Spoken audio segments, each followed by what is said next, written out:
All right, Shalom. First and foremost, I'd like to give all glory, honor, and praises to Yahweh by Hashem Yahweh Shai. Double honors to the apostle elders of Great Millstone who rule well. And salutations to all you brothers out there pushing this word in love, truth, sincerity, and humility. Once again, it's the brother Shatia from the Chicago camp coming back to you with what I hope is another quick and edifying sit down.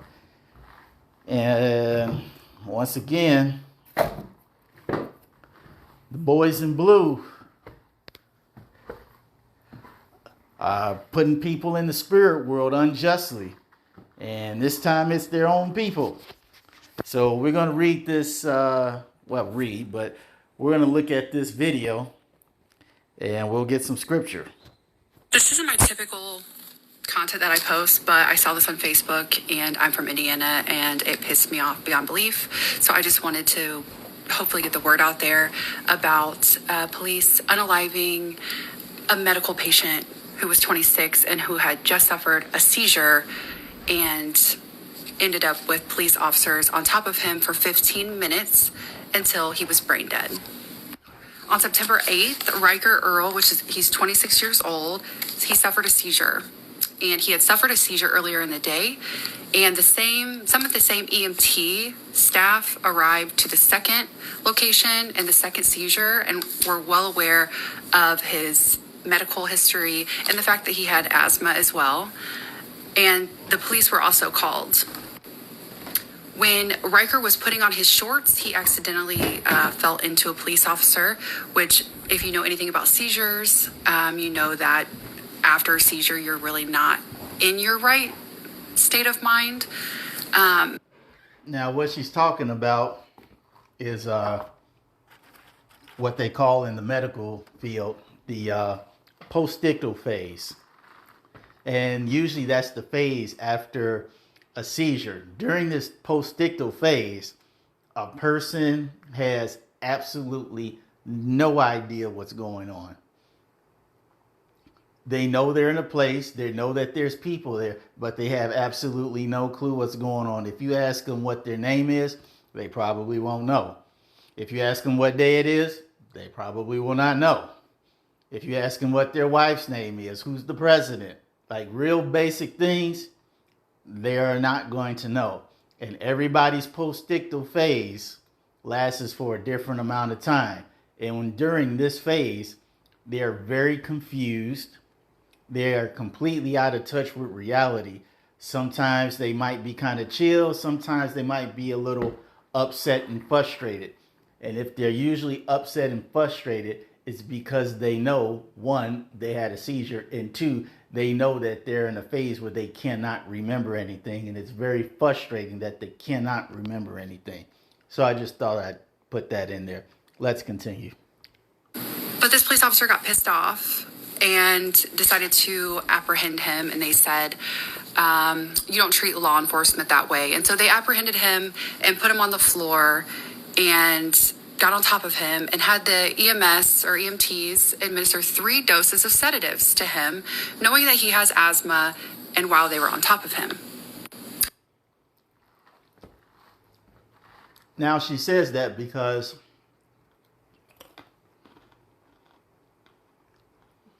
a lot of sedatives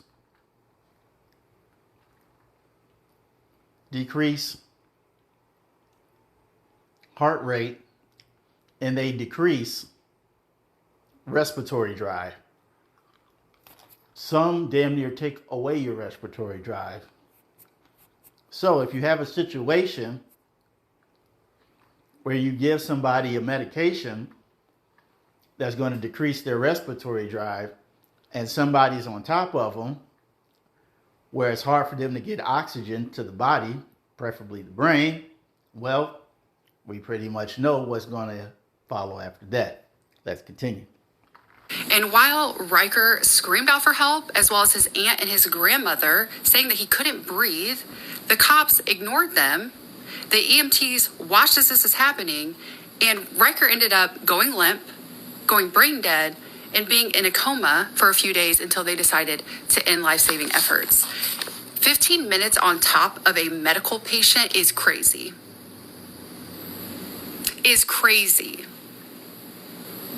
And I'm sick of reading shit like this. This is so preventable.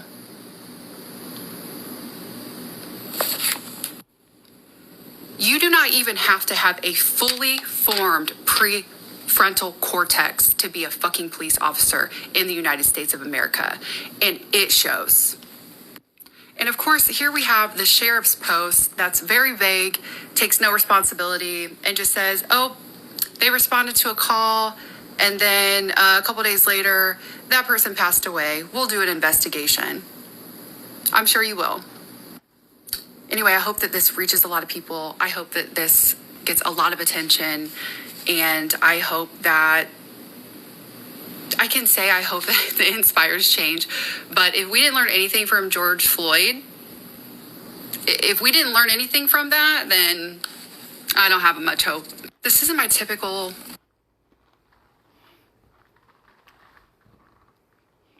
Yep. content that I post. Good old Indiana police. It's situations like this that remind me of what the elder Malcolm in our camp, and he said this a long time ago when I first came into truth, which is, I think this year made 11 years. All glory, honor, and praises to Yahweh Shem Shai for that. I remember when I first came into the truth, maybe like my first or second year, he said there's going to come a time in America where it's going to be a bad thing to be an Edomite and a cop. And we're in the day and age where this is happening. They're in a day and age where it is a very horrible thing to be an Edomite and a cop. And man, if you both a Edomite cop or a cop that's an Edomite, it's not looking good for you. All right, this is why you have so many people protesting, talking about defund the police. Because it's getting to a point where you can't even have a medical emergency without being put to death. It's already bad enough. A seizure within itself can kill you. If you didn't know. I believe they call it in the medical field status epilepticus. And basically that's when a person has prolonged periods of having seizures without a break.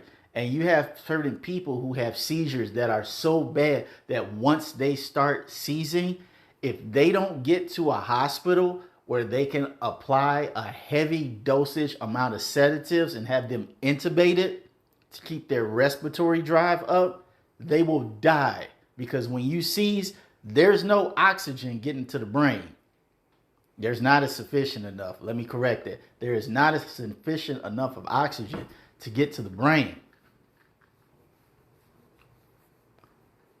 So, like I said, if it's getting to the point where you can't even have a medical emergency, that's terrible. Now, granted, we all know that there's certain medical situations that might look like it's not a medical situation.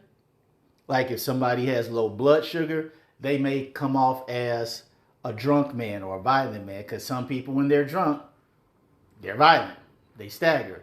So, you have those situations, but in a situation where people are telling the cop, hey, man, my son has seizures. Then she said the EMTs saw him previously because he had a seizure, and they see him again.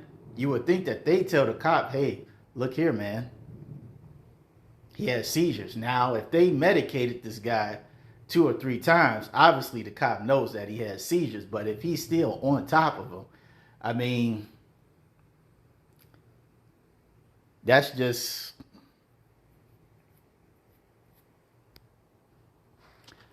messed up. That's just highly messed up. That's highly messed up. And this is why the scripture says, let's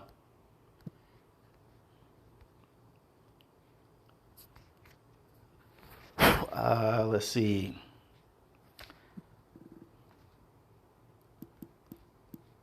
Evil himself.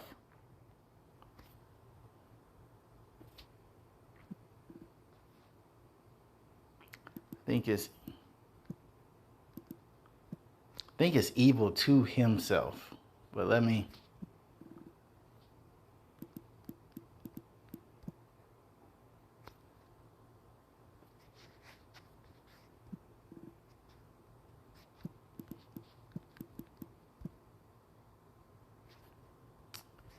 Why can I not find this?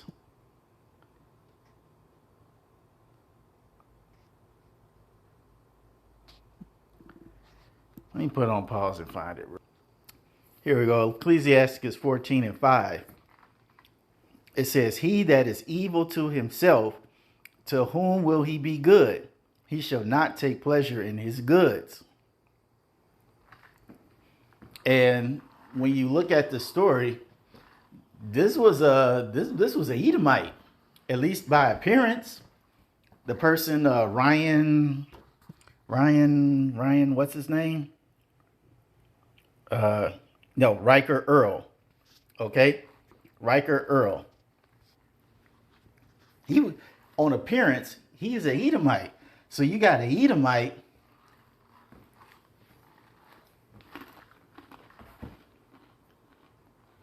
putting another Edomite to death, all because he so-called felt disrespected. And it's this type of behavior that's putting a wedge, furthering the gap between the people and the civil servants, in this case, the police. And it's even to the point where you have even Edomite civilians beefing with the police, creating a situation where, as the scripture says,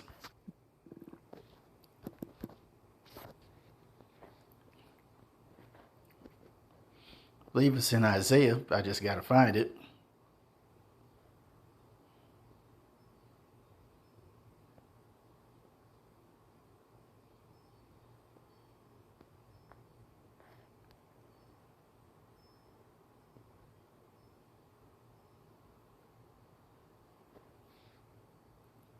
Let me find it real quick.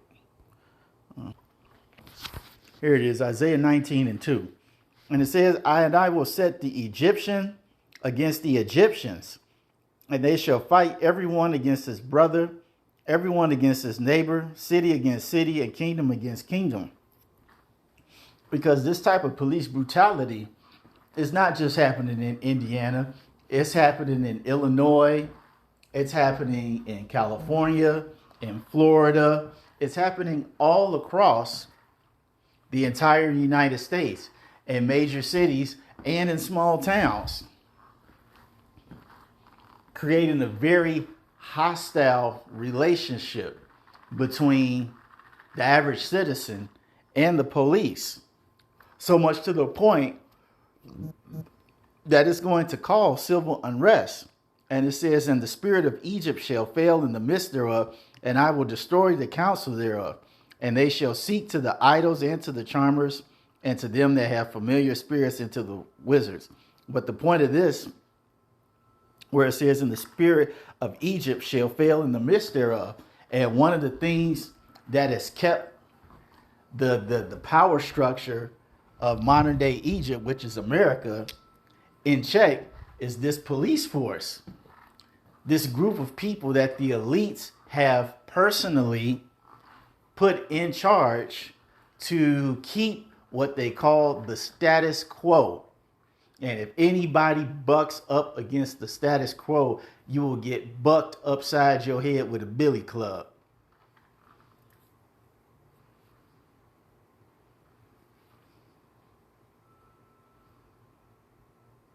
Because it's only going to be so long that the average citizen, especially these Edomites who used to have the police in their back pocket, now working against them, it's only going to be so long that these people are just going to say, you know what? You're not just about to just kill and whoop our people's ass with just no regard. Like, hey, this is just another day in the park. All right, you can do that to them niggas, but you ain't about to do that to us. Now, granted, do all of them feel that way? Maybe not. However, it's now to a point where even these Edomites know that they not even safe with these cops. I don't know how they did that, but nonetheless, we're going to second Ezra. We're going to end it on this.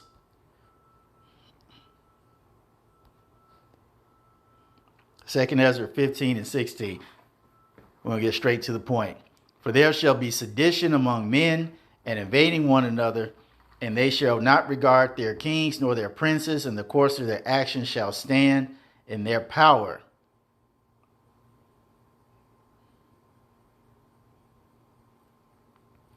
See, there's going to be a violent uprising because these police are further adding to the oppression. These police officers who have some God complex, which is really a form of childish insecurity. All right, they've taken it upon themselves to abuse their power.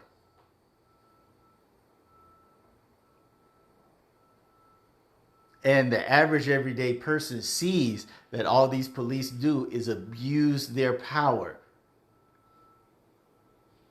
They're not standing up for what's righteous. They're not standing up for a good judgment. Okay, they're not trying to keep law and order. All they're doing is feeding their ego and maintaining the status quo. And maintaining the status quo is going to be something that is not going to be acceptable in these end times that we're approaching. And because that type of behavior will not be acceptable, because that behavior will not be acceptable, you're going to have people that are going to take up arms and tell these police, well, now let's see how you like it.